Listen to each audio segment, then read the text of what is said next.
Hey guys, Brandon Willem hanging out here at the CCM Cafe today with Mark D. Conklin. How are you, man? Good, Brandon. Thanks for having me. Good. So in Nashville this week, promoting a new album that just came out a few days ago, The Gospel According to Mark. This one's an interesting album. It's a little bit of song and a little bit of speech. So tell us what to expect if people haven't put this in the playlist yet. Yeah, I call it a a retro rock and soul gospel concept album. You know, I have a hard time remembering it, but it is. It's a concept album. It's a retelling of the Gospel of Mark.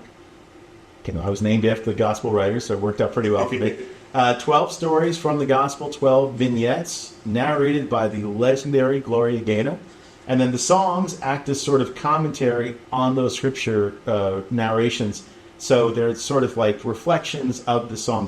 The scripture tells the story, and the song sort of tells the emotion behind it. Hopefully resonates with, you know, through my life, your life, the listener's life today. Is this an album title you've been sitting on your entire life waiting for the perfect project to use it? No, as a matter of fact, I knew I wanted to do a worship project. I knew stylistically I wanted to be sort of in this roots rock and soul, which is my background. I knew I wanted to do that, but I didn't know what I wanted to write about. And it was a prayer. One day I just said, God, what do you want me to write about? And sort of inside I heard the Gospel According to Mark, and I laughed because I said, that's funny. You know, it's my name. And usually when I tell people that, they laugh. They think it's a pun.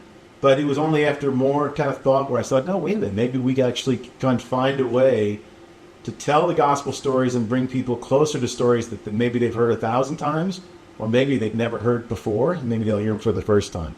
Yeah, when they hear this album, they're going to look down the track list and see a lot of names they recognize. You mentioned Gloria there. You also got Rita Springer. I saw Whitney Moulton on there, John Barry, Rhonda Vincent. Yeah. As a guy from New Jersey, that's a little more difficult to get all these people together. Like here in Nashville, we see these collaborations all the time because you just see them at church and you're like, hey, can you come out and sing this? Right. How did you get all these people being up there in New Jersey? Because most of these people I'm seeing on there are my neighbors here in Nashville. Yes.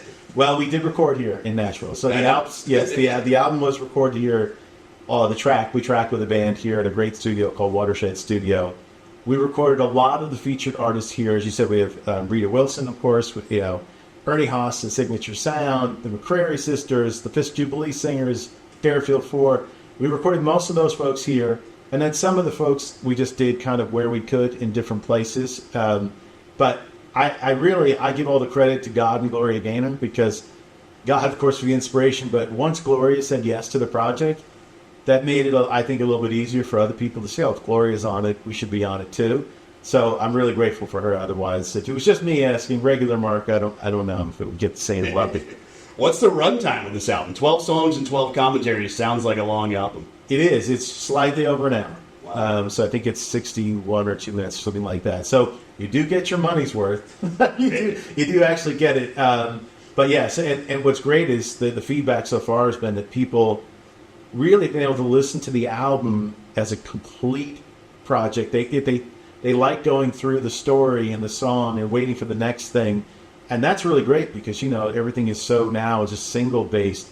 It's nice that hopefully people will be able to sit with the album and listen to it, maybe on repeat. Yeah. Some people have heard a few of these collaborations already. When this gets on their playlist now that it's out there, what's the one song you're like, this one's going to really shock people? I can't wait for them to hear this. I think the one with Rita Wilson, I think is a song called Through the Storm. First of all, I don't know if a lot of people know that they think of her as the actor who's married to Tom Hanks and she's a producer. They may not know that she's a great singer herself and a songwriter, and she's a performer. So the fact that she's on this album and did this song Through the Storm with me, I think people will be surprised. Some people will be surprised that she sings, and I think some people will be surprised that she's on a project like this.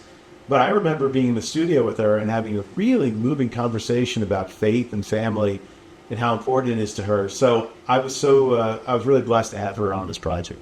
Yeah, you've had all kinds of different projects over the years. This one, obviously, even more different because you've got the commentary there with it.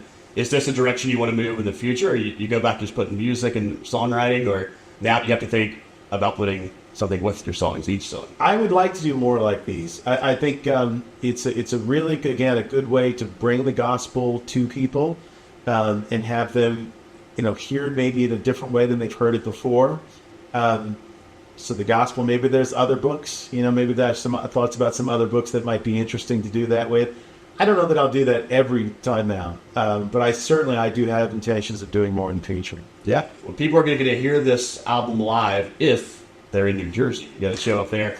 Are there going to be opportunities for folks here in Nashville and other cities to hear these recordings live? Yes, we're making plans later in the year to come out and actually, get out and see people and have this thing played live. And I'm excited about it.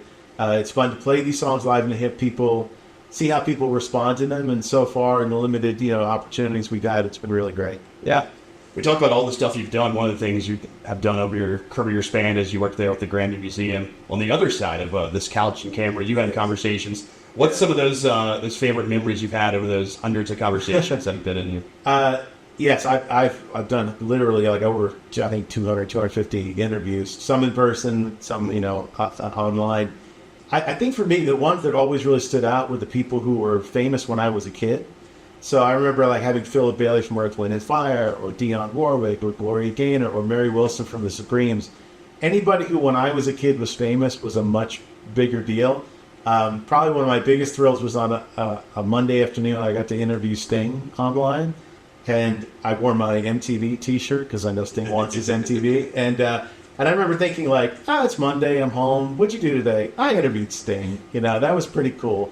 So yeah, I always said when I ran the Grammy Museum, I had the best gig in the state, and I still feel that way.